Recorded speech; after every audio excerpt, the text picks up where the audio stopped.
আসসালামু আলাইকুম, সবাইকে শুভেচ্ছা। আশা করছি সবাই ভালো আছেন।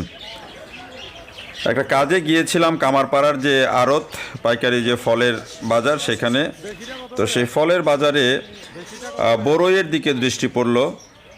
দেশি বড়ই বেশ অনেক এসেছে, যদিও এটি আমি একটু অফ টাইমে গিয়েছিলাম, সকালবেলাতে আরও অনেক বেশি থাকে। তো এখানে বিক্রি হচ্ছিল, খুচরা পাইকারি দুই রকমেই বিক্রি হচ্ছিল। দাম জানার চেষ্টা করলাম, কোয়ালিটি দেখার চেষ্টা করলাম। তো দেশি বড়ই এখন মোটামুটি ভালো পেকেছে এবং দেশি বড়ইয়ের বেশ ভালো চাহিদাও আছে, যেটি আলোচনা করে আড়তদারদের সাথে কথা বলে জানা গেল যে দেশি বড়ই বেশ ভালো চাহিদা। রকমভেদে 60 থেকে 80 টাকা কেজি এখানেই বিক্রি হচ্ছে।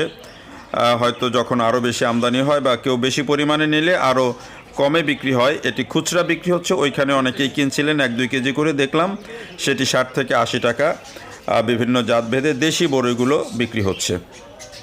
এবং যেটি জানালেন যে দেশি বড়ইয়ের বেশ চাহিদাও রয়েছে। আর আপনারা জানেন যে এখন কিন্তু অনেকেই ওই আগে বিচ্ছিন্নভাবে বাড়িতে বাড়িতে 1-2টা গাছ হতো, এখন কিন্তু অনেকেই দেশি বড়ইয়ের বাগান করছেন, রীতিমতো বাগান করছেন। এবং দেশি বড়ইয়ের এটা কিন্তু একেবারে ভালো চাহিদাও রয়েছে, যেহেতু আচার করার জন্য নেয়।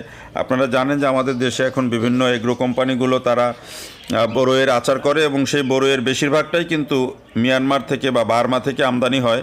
তো বাংলাদেশে যদি এই বড়ইটার উৎপাদন হয় তাহলে হয়তো একটা ভালো টার্নওভার যেটি যারা করবেন তারাও পেতে পারেন, বা এখানে এটার একটা নতুন বাজারও তৈরি হতে পারে। এ কারণে অনেকেই কিন্তু এখন দেশি বড়ই চাষ করছেন। এই যে দেখেন, বেশিরভাগই কিন্তু দেশি বড়ই কিনছে এখানে এবং টক বড়ইটা পছন্দ করছে। যদিও আড়তদার যারা তারা বললেন যে মিষ্টি বড়ইয়ের চাহিদাই বেশি।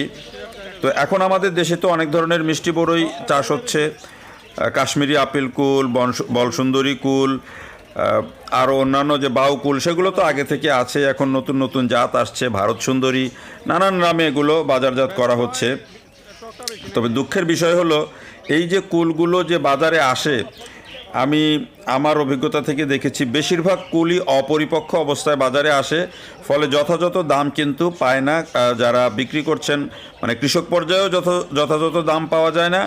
আবার যারা বিক্রি করছেন, ব্যবসা করছেন, খুচরা বিক্রি করছেন, তারাও কিন্তু এগুলো এই যে ধরেন এই যে কাশ্মীরি আপেল কুল, এই কুলটাকে বলা হয়, এই কুলটা কিন্তু পাকেই নাই, বোঝাই যাচ্ছে যে এটি কাঁচা কুল।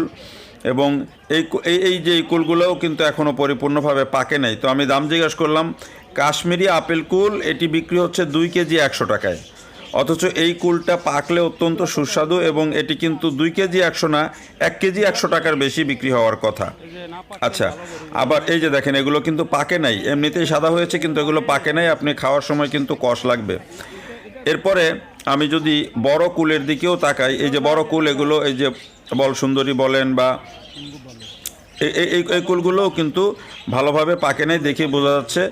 এখন যেই কুলটা একটু ভালোভাবে পেকেছে, আমি কথা বললাম অনেকের সাথে, যেই কুলটা একটু ভালোভাবে পেকেছে সেটা কিন্তু কেজি বিক্রি হচ্ছে, এই যে কার্টুনে যেটি দেখতে পাচ্ছেন এখন, এই কুলটা কেজি বিক্রি হচ্ছে 140 টাকা।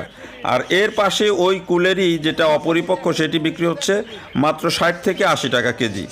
তাহলে এই পার্থক্যটা কিন্তু আমাদের কৃষকরাও বোঝেন, আমাদের যারা ব্যবসা করেন তারাও বোঝেন। আর কাঁচা কুল সবচেয়ে খারাপ যেটি, সেটি হলো যে কাঁচা ফলটা খেলে কিন্তু স্বাদটা আর পাওয়া যায় না এবং ওই ফলটা আর ভবিষ্যতে কেউ কিনে খেতে চায় না।